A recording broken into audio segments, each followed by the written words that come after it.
श्री स्वाय नमस्तुभ्यम। आज दूसरे दिन कथा एकांतेश्वर महादेव जो भिलाई छत्तीसगढ़ में हो रही है पूर्ण हो चुकी है, जिसमें गुरुजी ने महत्वपूर्ण बात बताए हैं और उपाय भी बताए हैं। इन सभी की जानकारी इस छोटी सी वीडियो में प्राप्त हो जाएगी। गुरुजी ने कहा, शिव जी कृपा और भक्ति जब तक नहीं होती तब तक उनकी अविरल भक्ति प्राप्त करना बहुत कठिन है।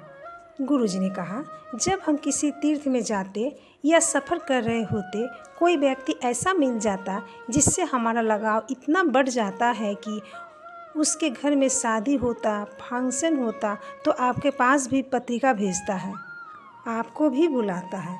5 या आधा घंटा मिलने पर प्रेम किसी दूसरे व्यक्ति से हो जाता है तो वह शादी के फंक्शन में आपको बुला लेता है।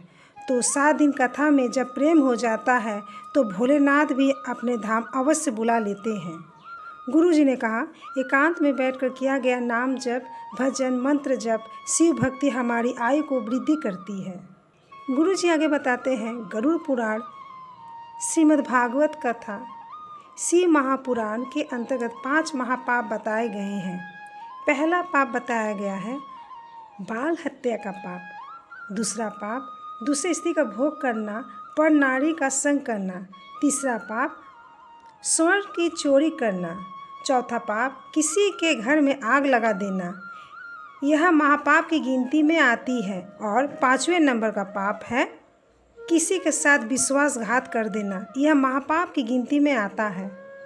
गुरुजी ने कहा, जहाँ शिव महापुराण कथा होती है, आप 7 दिन 5 दिन नहीं जा सकते, 1 दिन भी नहीं जा सकते, पर 5 मिनट या 2 क्षण निकाल कर शिव महापुराण की कथा में जाना चाहिए। जो भूलवश अनजाने में शिवालय चला जाता, शिव महापुराण की कथा में चला जाता, जो अनजाने में भी बेलपत्र की पेड़ के नीचे से निकल कर चला जाता, जो अनजाने में भी बेलपत्र की पेड़ को लगा देता है, उससे यह 5 पाप कभी नहीं घेरता। गुरुजी ने इसके विषय में आगे बताते हैं, यह 5 पाप में से कोई एक भी पाप किया होता और उनके घर का मात्र पानी पी लेते हैं तो ये 5 महापाप हमारे खाते में चले जाते हैं। पर आपको तो पता नहीं होगा कि वह 5 महापापों में से कोई भी एक पाप किए हैं। आपके माथे में 5 महापाप का दोष चढ़ गया है, पर आप रोज़ शिव मंदिर जाते हैं या 5 मिनट भी श्री स्वाय नमस्ते में बोल रहे हैं तो वह पाप वापस भगवान के चरणों में समर्पित हो जाता है।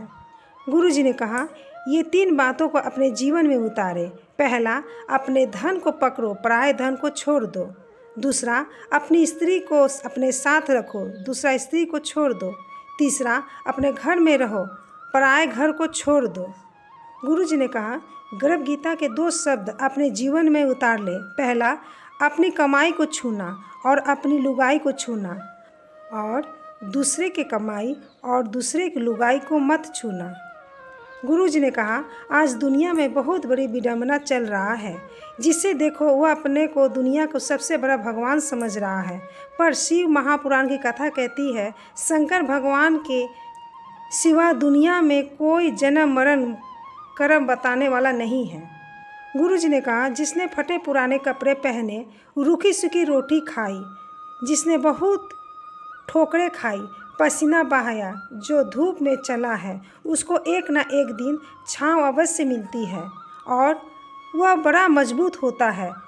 बाद में उसके जीवन में सुख मिलता है। सुख मिलने के बाद उसको अहंकार नहीं होता।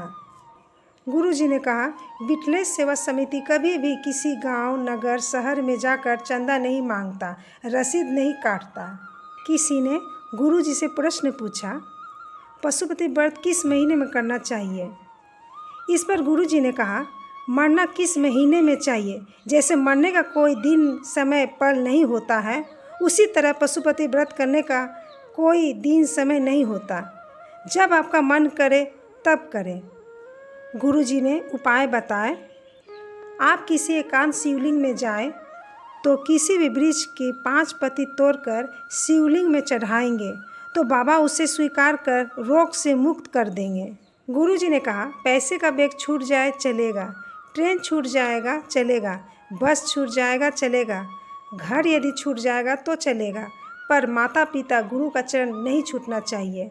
यदि आपका धन चला गया हो तो माता पिता गुरु का चरण पकड़ के रखे हैं तो उसका दुगुना मिल जाएगा। पत्र यशवंत यादव, उम्र 24 वर्ष, भिलाई से आए।